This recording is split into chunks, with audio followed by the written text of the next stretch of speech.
নমস্কার।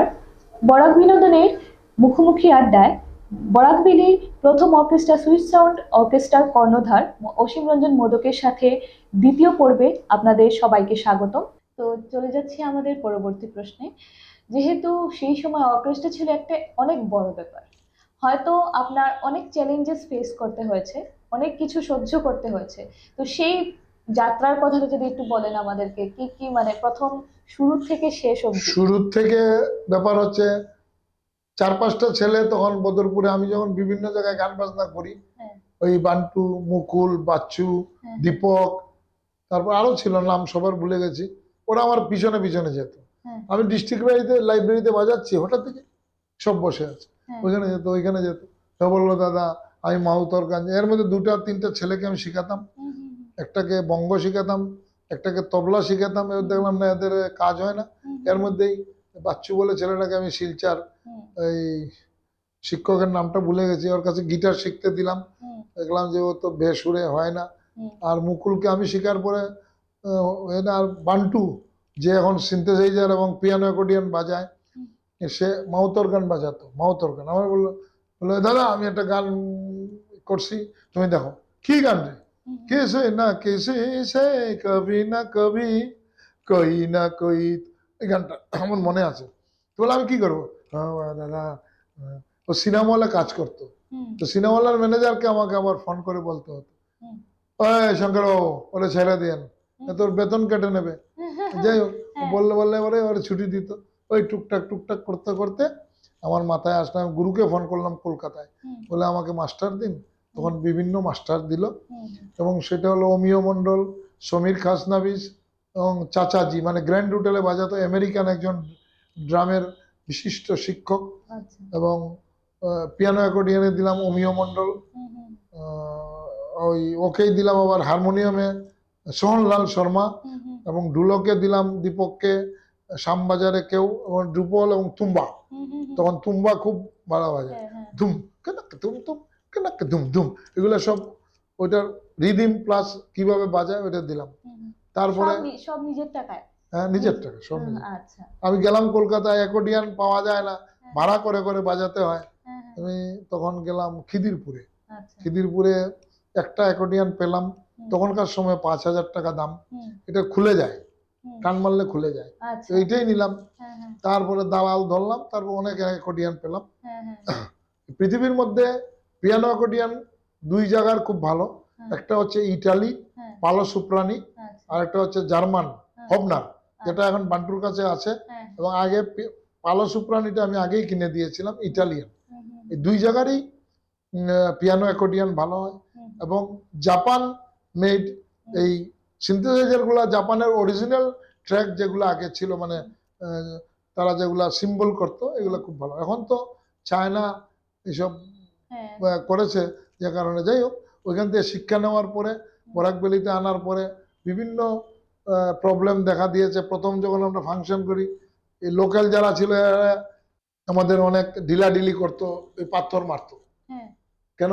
ওই যে ওরা একুরেট বাজাচ্ছে, একুরেট হ্যাঁ, জিনিসটা আসতেছে, তখন এটা স্বাভাবিক হতে পারে, আমরা আর এসব না করে আমরা চলে। তারপরে তো 2 বছর পরে হুম, হুম, খুব আমাদের নাম হলো, হুম, হুম, এবং আসাম তথা এই অঞ্চলের প্রতিটি জায়গায় আমাদের থেকে হুম, নিমন্ত্রণ আসলো, আমরা যেতাম। হুম, এবং যা সামান্য পয়সা পেত, হুম, এটা ওই ছেলেরা মেয়েরা যারা ছিল ওরাই। আমি কোনোদিন কারোর থেকে 2 পয়সা খাইও নাই, হুম, হুম, নেইও নাই। এটা আমার নীতির বাইরে। আচ্ছা, এইভাবেই হুম, সুইট সাউন্ড অর্কেস্ট্রা সবার, এবং শুধু ইয়ে নয়, মিনিস্ট্রির সব, বিশেষ করে আমাদের গৌতম রায় হুম, হুম, আমার দেখলে কত, বেটা আইসস নি হুম, রে, এরকম করতো। গৌতম রায় খুব ইন্টারেস্টেড ছিল। হ্যাঁ, হ্যাঁ, রঞ্জিত শাহ বলে, বন্ধু বাজাও। তখন উনি এমএলএ হয় নাই, হুম, হুম, তখনকার কথা বলতেছি। হুম, হুম, ওইখানে ওই যে সিনেমা হলটার সামনে একটা বড় হ্যাঁ, পূজা হতো, হুম, হুম, রঞ্জিত শাহর বাড়ির সামনেই। আচ্ছা, আমি এসে বাজাতাম তখন। আচ্ছা, তো এইভাবেই আমার জীবনের শুরু। হ্যাঁ, তো আপনি তো মূলত বদরপুরের। হুম, হুম। তো হাইলাকান্দির সাথেও আপনার অনেক সম্পর্ক আছে, হুম, সঙ্গীত জগতে হুম, বিশেষ করে। তো হুম। সেই সম্পর্কে একটু আমাদেরকে বলেন। আমরা আসতাম পীতাম্বর দে, ওই যে হোমিওপ্যাথি ডাক্তার ছিল, হ্যাঁ, হ্যাঁ, হ্যাঁ, ওই মানে ইয়ের বাবা, মিতুর বাবা। হুম, ওরা হুম, কয়েক বোন ছিল, হুম, 5 বোন মনে হয়। হুম, হুম, ওদের বাড়ি এসে আমরা এখানে আমি প্রবীণ দাস বদরপুরের, হুম, হুম, হুম, রতন একটা ছেলে ছিল, হুম, আমরা এখানে থাকতাম এবং এরা যথেষ্ট আমাদের ছেলের মতো ভালোবাসতো এবং আমাদের একটা আলাদা কোঠা দিত, হুম, হুম, ওইখানে আমরা রাত্রে ঘুমাতাম। আচ্ছা। আর গান বাজনা, এর বাড়ি ওর বাড়ি, এর বাড়ি ওর বাড়ি, হ্যাঁ, হ্যাঁ, এইসব করতাম। আচ্ছা, তখন ওই সময় তো লাইটও ছিল না ভালো। লাইটও ছিল না, হ্যাঁ, হ্যাঁ, ছিল খুব কম। আচ্ছা। হ্যাঁ, ওর বাড়ি এর বাড়ি, এটা অন্যরকম সিস্টেম। তখন তো কথা বললেই পয়সা লাগে। হ্যাঁ, এখন শিল্পীদের কথা বললেই, তখন এইসব ছিল না। হ্যাঁ, বলতো, বাহ অসীম বাবু আইও, অসীম দা আইও, অসীম আজকে আমার বাড়ি, হ্যাঁ, হ্যাঁ, কালকে প্রবীণ আমার বাড়ি। ওই তো হারমোনিয়াম তবলা নিয়ে বয়ে গেলাম, হ্যাঁ, পান খাইতাম, তখন একটু খাওয়া পড়া দিত, হ্যাঁ, রাত্রে হয়তো খাওয়াই দিত। হ্যাঁ, আয়া ওই মিতুদের বাড়ি ঘুমাইতাম, পরের দিন বাড়ি চলে যেতাম। হুম, হুম, শুধু হাইলাকান্দি না, আমি শিলচরে একই অবস্থা, করিমগঞ্জে তো আমি থাকতামই। হুম, আমি হুম, নীলমণি স্কুলের ছাত্র, হুম, ওইখানেই মেট্রিক পাস করেছি। হুম, তো এইভাবেই বরাকবেলির সব সব জায়গার জায়গায়। সঙ্গে আমার একটা সুহৃদয়, এবং যেখানে গেছি ওইখানেই আমার মা বাবা বদরপুরে থাকলো, ওইখানে আমার আর একটা মা বাবা হয়ে যেত। আচ্ছা। হ্যাঁ, হাইলাকান্দিতে যেমন এদের বাড়ি, হ্যাঁ, যথেষ্ট আদর, এটা মানে চিন্তার বাইরে। হুম, হুম, শিলচরে অমৃতের বাড়িতে যথেষ্ট আদর। হুম, হুম, সুজিত দাস, আরো অনেক শিল্পী এরকম, সবার নাম তো মনে নেই, হ্যাঁ, সবাই আমাকে, করিমগঞ্জ এরকম আলপনা দাস, বিভিন্ন অনেক মরেও গেছে, সবার নাম তো আমার মনে নেই, হুম, এবার ওদের সঙ্গে বাজাতাম। হুম, আমার সবচেয়ে বড় পার্টনার ছিল আমি যখন গান বাজনা, সঞ্জীব রায়, ও আচ্ছা, এখন আছে কিন্তু গান বাজনা করে না। আর আচ্ছা, আরেকটা লোক হলো রমনদা, রমনদা হাওয়াইয়ান গিটার বাজায়, আমাদের সিনিয়র, হুম, হুম, হুম, আমার সিনিয়র। হুম, তো আমিও নীলমণি স্কুলে পড়তাম, উনিও ওই নীলমণি রোডে বাড়ি, এবং উনিও নীলমণি স্কুলেই আমার সিনিয়র ছিল। হুম, এবং রমনদাকে আমি বলে কলকাতা নিয়ে গেছিলাম মাস্টার দেবো বলে, পরে তো আর উনি ওই যে কাজী নজরুল ইসলামের ছেলে হুম, কাজী অনিরুদ্ধ, হুম, তখন উনি বাংলাদেশ চলে যাবে, তখন সেই জন্য আর হলো না। হুম, তারপরে মনে হয় আরেকজন টিচারকে হাওয়াইয়ান গিটারের, বটুক নন্দিনা কার কাছে হুম, হুম, এসে ইয়ে শিখছে। আচ্ছা, এই- আচ্ছা, এইভাবেই হুম, সবার সঙ্গে আসতে, বরাকবেলির সঙ্গে আমার এই সম্পর্ক। সম্পর্কটা গড়ে আমি তোলা। এখনো নন প্রফেশনাল আর্টিস্ট, হ্যাঁ, হ্যাঁ, হ্যাঁ, যদি আমার দ্বারা কারোর উপকার হয়, হ্যাঁ, হ্যাঁ, আমার ক্ষমতা অনুযায়ী হ্যাঁ, আমি করব। এটা যে কদিন বেঁচে আছি, হুম, গান বাজনাকে শ্রদ্ধা করি হুম, এবং এইটা নিয়ে বেঁচে থাকতে চাই। হুম। আমাদের পরবর্তী প্রশ্নটি হচ্ছে, একসময় আপনি যে এত সময় দিয়েছেন এই সঙ্গীতের জগৎকে বা ইনস্ট্রুমেন্টের জগৎকেই বলতে পারি, তো এখন কি সেইভাবে সময় দেওয়া হয়ে ওঠে? সম্ভব না। হুম, হুম, আমার ঘরের বউ চলে গেছে 2020-তে। আচ্ছা, আমার পরিবারে আমার বিরাট বড় বাড়ি, ঠাকুর পূজা, আমার ব্যবসা আছে, কারণ আমি তো বলছি আমি নন প্রফেশন আর্টিস্ট, হ্যাঁ, হ্যাঁ, আমি এইটার থেকে কোনোদিন পয়সা খাই না। হুম, হুম, তো আমার তো চলতে গেলে তো আমার পয়সার দরকার আছে, হ্যাঁ, হ্যাঁ, সেই জন্য আমি ব্যবসা করি। হ্যাঁ, তো ব্যবসা করতে গেলে তো আমার, আমি সময় দেই না যে তা না। হ্যাঁ, আজকেও একটা প্রোগ্রাম ছিল বদরপুরে, হ্যাঁ, হ্যাঁ, গেছি আধা ঘন্টার জন্য চলে আসছি। হ্যাঁ, হ্যাঁ, পরশুদিন না কবে একটা প্রোগ্রাম ছিল, হ্যাঁ, হ্যাঁ, গেছি 2 ঘন্টা ছিলাম, চলে আসছি, এইরকম ভাবে আর কি। হুম, আজকে যেমন হাইলাকান্দিতে হুম, হুম, মণিময় বলছে, হুম, হুম, সেও খুব ভালো ছেলে এবং খুব ইন্টারেস্ট, আমাকে ভীষণ সম্মান করে, হুম, হুম, সেই জন্য আমাকে আসতে হয়।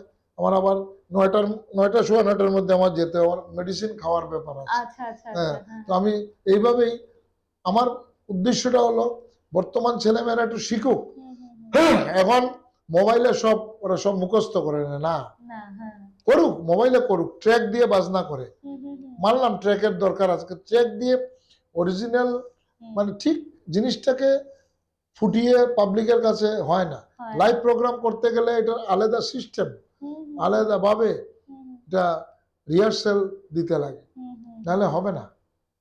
ট্র্যাক তো অন্য জিনিস, হ্যাঁ, হ্যাঁ, ট্র্যাকে যারা করে আমি তাদেরকে খারাপ বলছি না, হুম, হুম, ট্র্যাকে প্রফেশনাল, তারা হয়তো গান পয়সার করির জন্য কিছু করে, বিয়ে বাড়িতে গান গায়, এখানে গান গায়, এখানে গান গায়, কিন্তু শিক্ষা যদি নিতে হয় হুম, হুম, তাহলে তো শিক্ষকের দরকার আছে। হুম, হুম, গুরু ছাড়া শিক্ষা হয় না।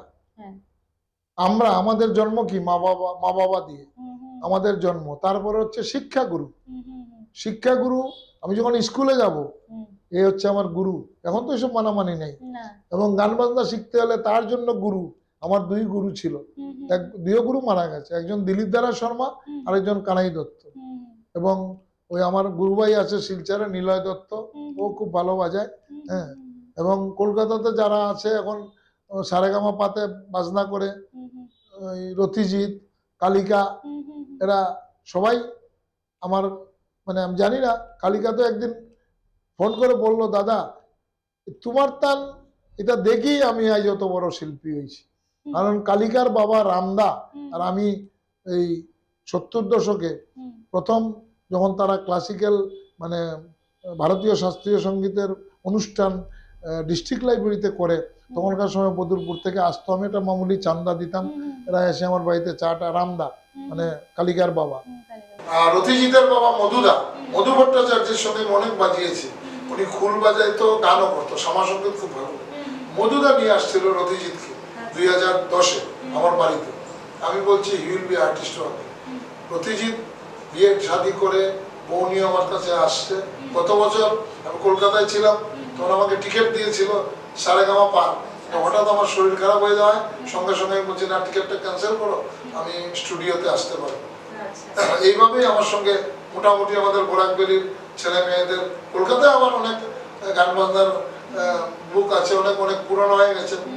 অজয় কিছুদিন আগে আসছিল ওই শিলচরে প্রোগ্রাম করতে, আমি গেছি, তারপরে ঘন্টা দিয়ে আলোচনা হলো, অনেকদিন পরে দেখা ওর সঙ্গে।